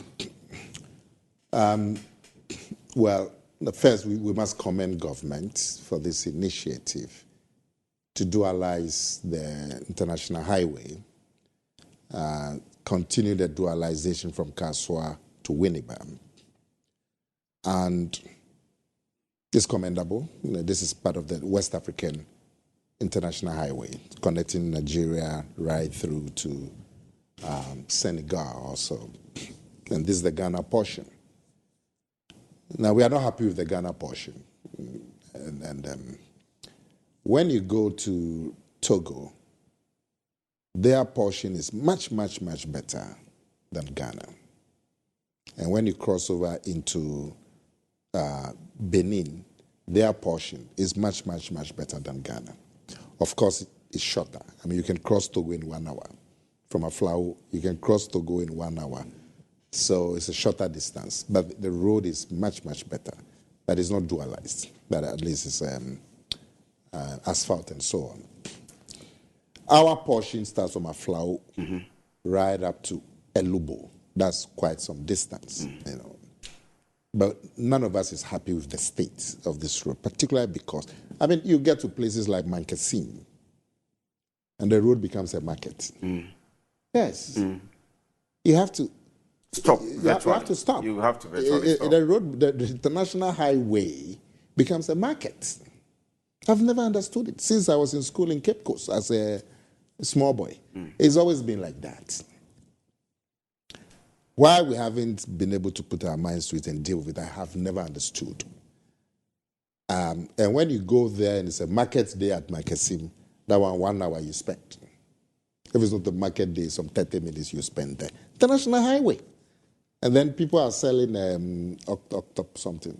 There's one particular squid on the street, literally, and you have to wait. It's like that? No, I've never. I see it. I see it, but you have never bought it. You have done this in Cape Coast. No, yes. You like fish? Yeah, I like fish. I like fish, tilapia, and so on. Now, but at least it's good that government is making a significant improvement to the road and dualizing the Kaswa to Winneba. But the last time I was there, the dualization, the second lane, it's quite a distance from from the existing lane, isn't it, Honorable? Yes, so what is happening now is that it's from Winneba Junction and we'll be hitting the Kaswa interchange. Yes, where Mahama ended. You know, we started from. Yes. Yes, so just to hit it. Then you have but I'm saying that the road that is being done is, like I'm saying, it's not being done it's not the main road. No. That is being expanded. No. So it's a parallel road. Yes. That's the main road. It is main road to Duakari to hit what is in there. What I'm saying. Where the construction is going on currently, Yeah. for example, if you get to Bujumbura, where the camp is, you see a bit of a diversion. So it's not the usual The one existing we use. road. I used it, I think, about 2 weeks ago. Yes, I also use this. Yeah, but because what is there now is single lane. So you can't just get a single lane out. So the plan is to, by the side, they do that, the other side they will do before this. Okay, but the reason why I'm raising this, I mean, if you take the road from the Eastern Corridor, the Ofankor to Isawam, Yes. that one, the construction is It's being on the road main itself, road, yes. so there's a problem with traffic management. But with this one, the new road is about 20 to 30 meters on the side. That's why I'm still wondering why you say it takes so much time. And this particular problem, I understand the contractor tried to divert. He's going to construct some bridges and did some diversion of the water. And that has caused this washing away of the bridge. Yes. There were 2 bridges, and I don't know what technical input was available, but the contractor decided to divert the water so he could complete one bridge, divert the water to another bridge, and that when the rains came, the bridge was overwhelmed and all of that. But because you are a member of the Roads Committee, you are the ranking member, which means you are the most senior minority member, I think it would be a good idea to get your committee to visit the site very quickly. And so, because you oversight the public purse, and anything that public monies are being used for comes under your jurisdiction as parliament. So get your 20 members together quickly and visit the site. See what the problem is. Speak to the contractors on site. Speak to the consultants on site. And then you'll be in a better position to also have your input. But, this business about road construction draws my mind to Baumia's new thinking about the road construction. Look, this road is government of Ghana, nearly $180 million. We've been trying to construct this road through government of Ghana forever, since I was in school. And we haven't gotten anywhere. We need new thinking. This road, being such a highly commercial road, can be built by the private sector and tolled. So that it doesn't become a burden on the state, on public coffers. Because the public coffers is not able to bear this kind of construction. Otherwise, we would have seen 6 lane from Aflao to long ago. And there are private sector people whose job is to build infrastructure and toll and recover their money, called the BOT. No, easy. Sorry? They are not coming. PPP, it's not easy. You need to engage them. You need to engage them. We don't engage them as a country. So I'm so excited about Mia's vision. You engage them, they will come and do valuation. They will tell you, look, there are 500 vehicles plying the road every day. We're going to invest $600 or $500 million. If we are going to recover our money in 5 years, with the current 500 vehicles projected to maybe another 500 over the next 10 years, we need to charge this toll per vehicle for the next 5 years. And then you negotiate, see where government can come in. Maybe government can give them something to support the toll or whatever. But this is the way to go. When we go abroad and we see all these interstate highways in America and so on, they were built by the private sector. That's why every 50 kilometers you see a toll. And then this business of queuing to go and pay money, should never come back. I'm going to pay money, a toll, 50 pesos, 1 city. And you'll be in the traffic and I'm in the traffic for 30 minutes. So I'm hoping the government is working out on a digital payment for tolls. And the technology is available. It's not nothing new. So you have a something on your car dashboard, and you pay your money into it. And when you get to the toll, it deducts the money from your foot, and so you don't stop. If you don't buy it, then you go to the slow lane where you spend 30 minutes and so on. And so this is the one new way of getting these highways. I mean, look at Accra Kumasi. Look at the volume of traffic. And we are trying to use government money. Government hasn't gotten the money. So when we get some $50 million, then we're going to do some 5 kilometers, You need new thinking. And I'm happy that Bawumia is coming up with new thinking. Just a quick one there, because but you talked about... You may want to add we don't have a lot of time, so when you're done, you may want to add the Attorney General versus... Okay, thank you. You see, the issue of this toll is about PPP, and Kumasi Accra Road is a typical example. It started from President Kufuor's time, and it was pushed onto the Mills Mahama time. We haven't been able to have that issue resolved. In the best practice internationally, when people come in with their money to construct and toll, it takes about 25 to 30 years for the deal to be cleansed. We've gone into the numbers. The motorway one, for instance, the World Bank gave us money to do the survey and so on. It doesn't suggest that the rate could be afforded by the people. So what happens is that still the government will have to come in and support. So my worry is that Bawumia, the Vice President Bawumia, the flag bearer of MPP, he has been the Vice President, the head of the Economic Management team for about 8 years. And he did assure in the past, he said, when he was in a position, when we come, you don't need to take money to build your roads. We just told them, so simple. They've been in government for 8 years. When this government decided to abolish the toll, NDC, we talked against it. There's so many ways, innovative ways of keeping the toll. Don't, please. He told them so. They didn't mind. What was Bawumia? He supported the abolition. Now he's telling us that, he'll come and toll. So it's not so simple. The issue is that as it stands now, the road fund, which is basically for maintenance, the tolling alone takes about 6%. The huge money is coming from the fuel levy and many things. So we think that regarding trust, you don't have to take him serious. We need a statistics. You don't have to take Bawumia serious. Do you know? Of course, yes.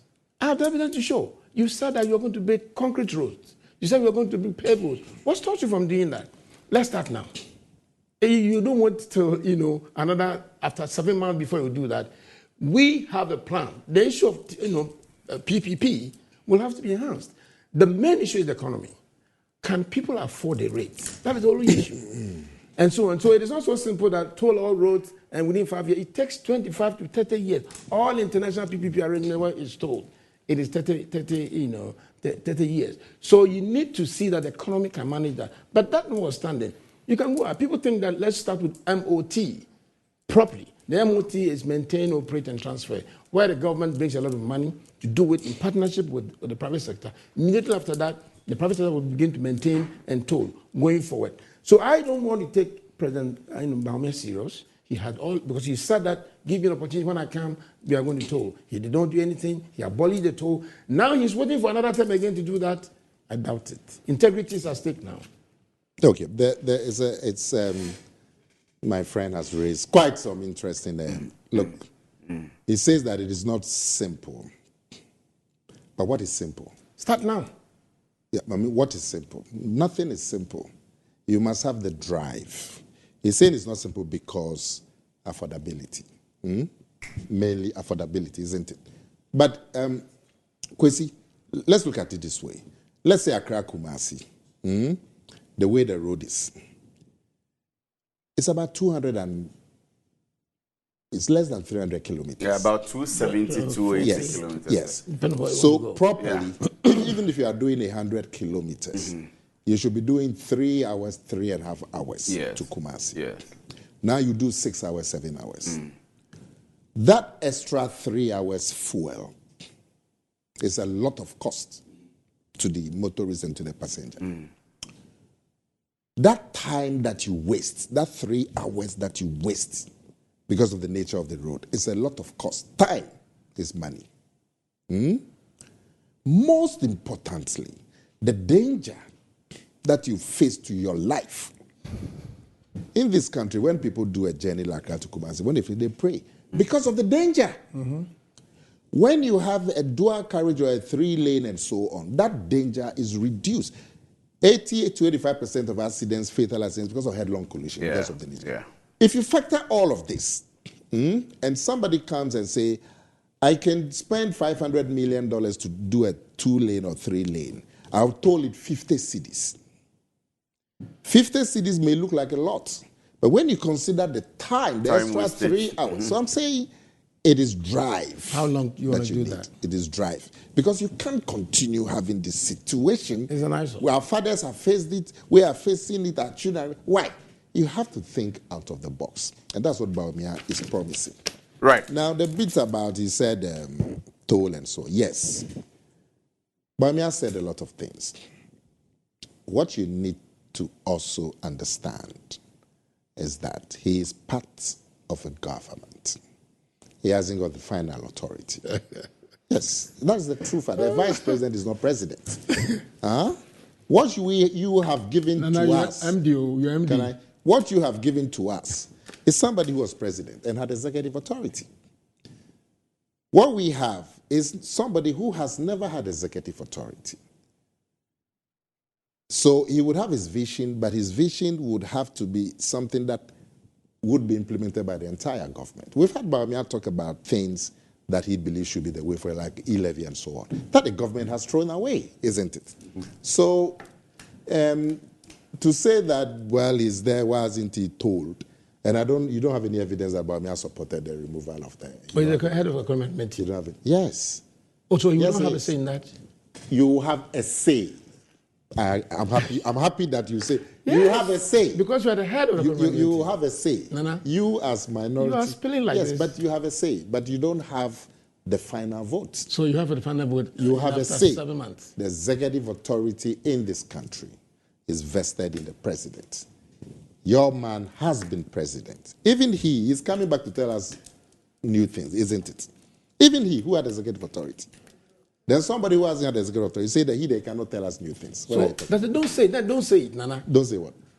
Why do you go out there and say if you don't have the authority? Why say when I come to power, we are going to toll roads? As you sit here, you've told us. Do you have authority? No. As you sit here in the last 1.5 hours, you've told us new things. What new things? Do you have authority? What new things does that say? What new things did that say, Nana? Even on the road, listen. Even on this road, all we're saying is about Nana. Even on this road, you are telling us new things. Konyo says, please ask Nana Kumia what exactly occasioned the release of Aisha Huan. Is he aware that Osafo Mafo said there was no political capital to be gained from bringing her to book? Okay. Nana Kwa says, good morning. I trust tell Chumbuafo as well. That I haven't denied Aisha Wang was deported. Mm-hmm. I have said that the policy of deportation, NDC deported over 500 Chinese. So Aisha Wang is no different. That's what I've said. Nana Akuyamwa-Boateng, Ablikuma Central, aka Dr. Bawumia, is breaking the 8. Says, good morning, Chairman Efriye.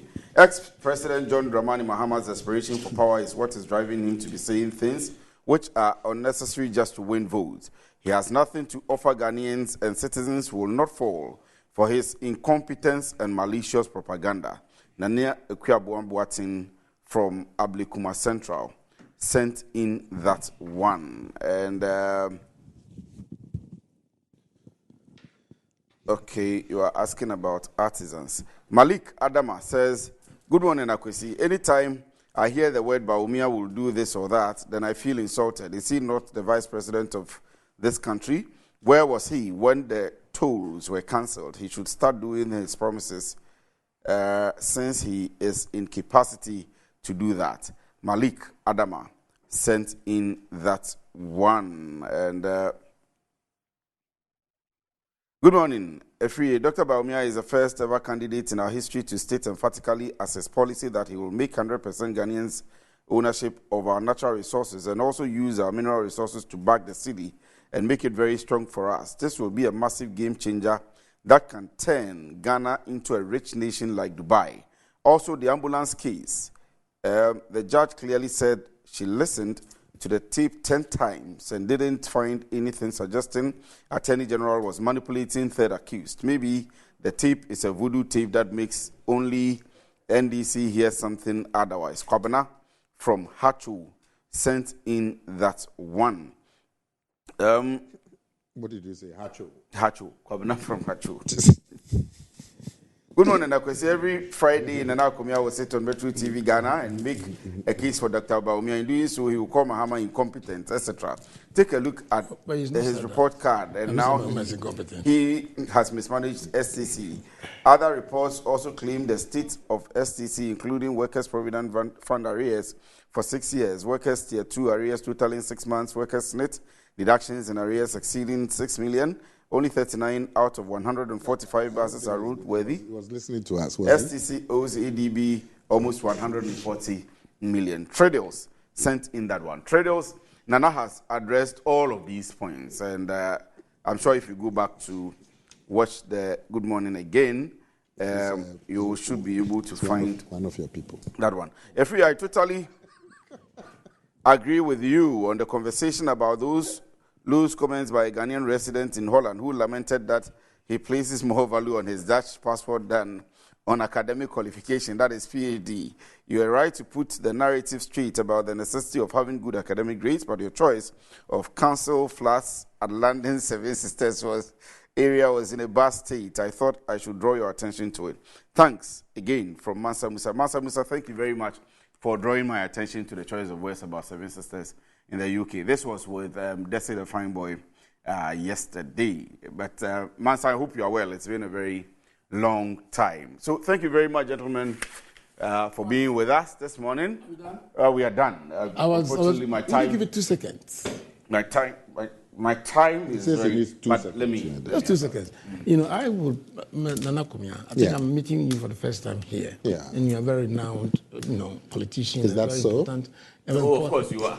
A very important person within NDC and MPP. And I'm told that within Baumia, Is that so? Is that so? Will you, with all due respect, I think that somebody needs to be advising the MPP flag bearer.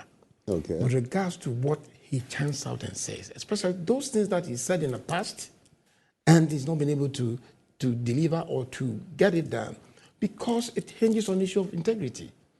There's so many things that he said. Can you imagine he's saying that I've logged the CD, I've given, can you imagine, a whole vice president, I've given the key to IGP, I'll build tolls, I'll concrete in all those roads and many more. The next day you said, I'll pay the churches and, what they call it, the church leaders, allowances, and so I'm joking.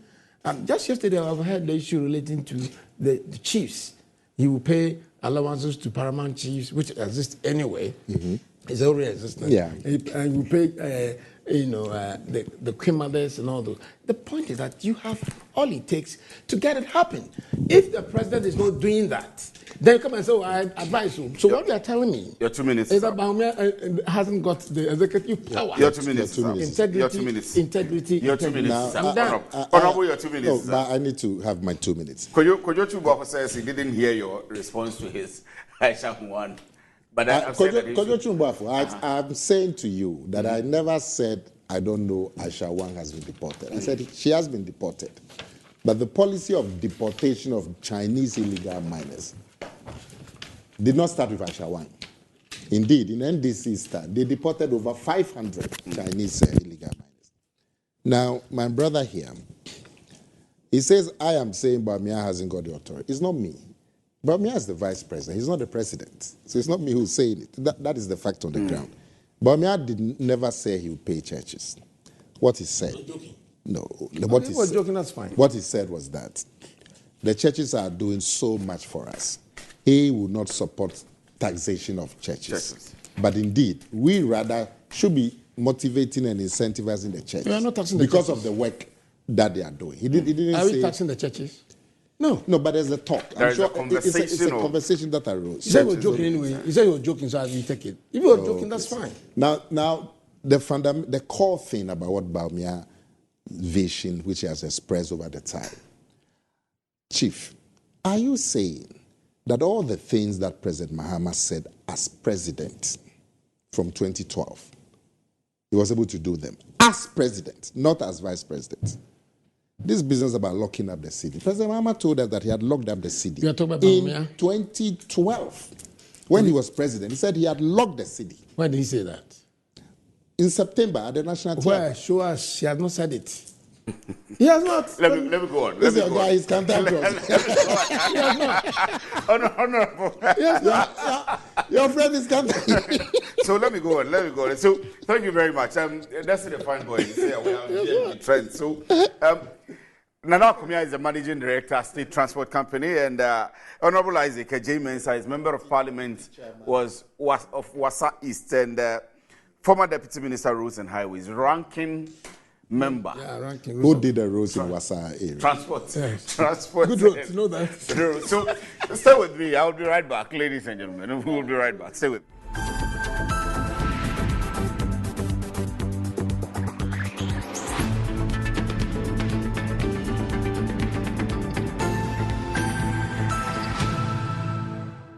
All right, you welcome back from the break. It's been exciting this morning, and of course, the Star Boy is also here this morning, and I don't know what he's bringing to us, but I'm sure it's exciting. Tell me, it's an exciting one. Yesterday, I came here, we were talking about the Black Stars. Exactly. And lo and behold. Exactly. They made us happy. But you know, I don't have the heart to watch the Black Stars. Oh, well, I do though.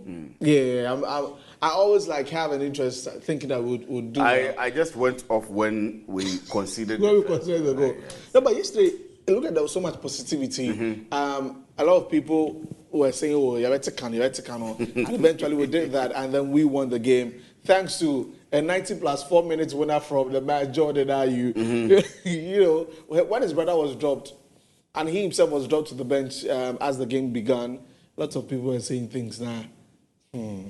Shouts to Jordan Ayew. We thank you for that win. So that's Ghana's first win in 10 games and our first win away since 2022. That's a very big one for us as we now have 6 points behind Comoros, who have a game in hand today. So we're hoping for the best. On Monday, in fact, they've already flown to Ghana and they're going to be playing on Monday at the Baba Yara Sports Center against Central African Republic, and we need to win that game also. So kudos to the Ghana Black Stars. So today I decided to put on red, you know, for the Black Stars today. We're excited about that.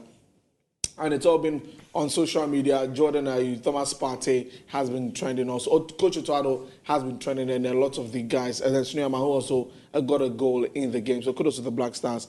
Monday, we will be gunning for them to win that game against Central African Republic in Baba Yara or in Kumasi. Now, I saw this on Facebook. Jawad, it said God can give you any age you want to be. What age? At what age do you want to, you know, move away from the earth? Move away from or the how earth. old do you want to grow? How old do I want to? Yes. I think I've considered maybe 85 to 90. God says anyone be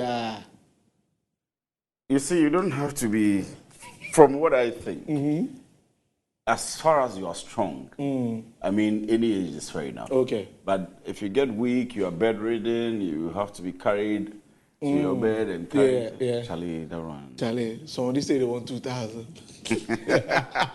Maybe that person wants to be in there. Let's watch the video. Look at this.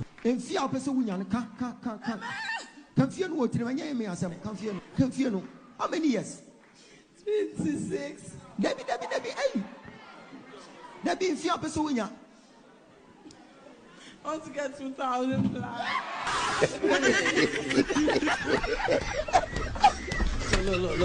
Look.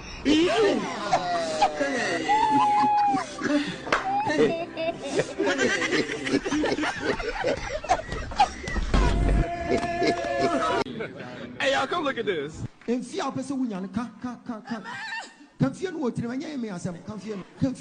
how many years? 26. Debbie, hey. Debbie, if you are person winner. I want to get 2,000 plus. Look.